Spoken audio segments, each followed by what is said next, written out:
কুরআন কারীমকে আল্লাহ প্রেরণ করেছেন অনুধাবন করার জন্য, না বুঝে তোতা পাখির মতো তেলাওয়াতের জন্য নয়। কুরআনের তিলাওয়াত যেমন একটি ইবাদত, কুরআন অনুধাবন করা, বোঝা ও কুরআন নিয়ে চিন্তা করাও একটি গুরুত্বপূর্ণ ইবাদত। কুরআন নাজিলের উদ্দেশ্যই তা অনুধাবন করা। কুরআন পাঠের ফজিলত মূলত পাঠ করে তা হৃদয়ঙ্গম করার জন্য। হৃদয়ঙ্গম করলেই নবুওয়াতের ইলম আমাদের মধ্যে সঞ্চিত হবে। রাসূলুল্লাহ সাল্লাল্লাহু আলাইহি ওয়াসাল্লাম, সাহাবীগণ ও তাবিঈগণের যুগে বা ইসলামের প্রথম শতাব্দীগুলোতে এভাবেই কুরআন পাঠ করতেন মুসলিমগণ। যে সকল অনারব দেশে ইসলাম প্রবেশ করেছে সে সকল দেশের মানুষও কুরআন বোঝার জন্য আরবি শিখে নিয়েছেন। কিন্তু দুর্ভাগ্যবশত আমরা এখন অনেকেই কুরআন না বুঝেই তিলাওয়াত করে থাকি, অর্থ অনুধাবনের চেষ্টা করি না। তবুও আল্লাহ দয়া করে আমাদেরকে কুরআন পাঠের নির্ধারিত সওয়াব দান করবেন।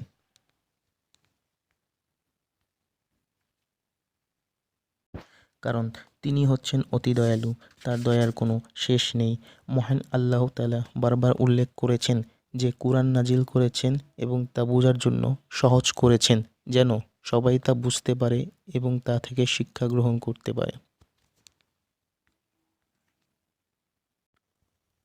অপর একটি আয়াতে মহান আল্লাহ তাআলা বলেন, এক বরকতময় গ্রন্থ আমি আপনার প্রতি নাজিল করেছি যেন তারা এর আয়াতসমূহ অনুধাবন করে এবং বোধশক্তি সম্পন্ন ব্যক্তিগণ উপদেশ গ্রহণ করে।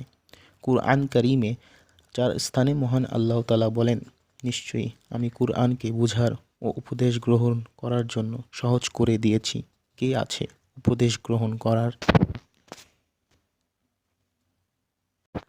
হাদিসগুলো বিশ্লেষণ করে আমরা এটাই বুঝতে পারি যে কুরআন তিলাওয়াতের সাথে সাথে অনুধাবন করতে ও চিন্তা করতে নির্দেশ প্রদান করা হয়েছে। কোনো কোনো হাদিসে বলা হয়েছে যে যারা কুরআন তিলাওয়াতের পাশাপাশি অর্থ নিয়ে চিন্তা করবে না তাদের জন্য শাস্তি রয়েছে। আল্লাহর কিতাব পাঠ করাকে কুরআন কারীমে তিলাওয়াত বলা হয়েছে, কারণ তিলাওয়াত অর্থ অনুসরণ করা। এজন্য কুরআন শুধুমাত্র না বুঝে পাঠ করলে তিলাওয়াত হয় না, বুঝে পাঠ করে তা অনুসরণ করে চললেই তা তিলাওয়াত বলে গণ্য হবে।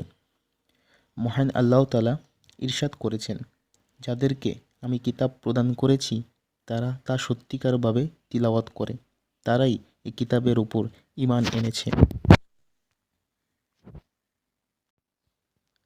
হাদিসগুলো দ্বারা আমরা এটাই বুঝতে পারি কুরআন বুঝে পড়ার তাৎপর্য কতটুকু।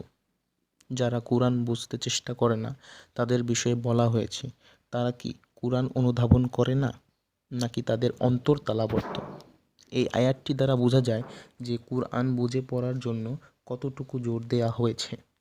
হযরত ওমর ফারুক রাদিয়াল্লাহু তাআলা আনহু বলেন, হক তিলাওয়াতে পঠিত আয়াতের সাথে হৃদয় আলোড়িত হবে।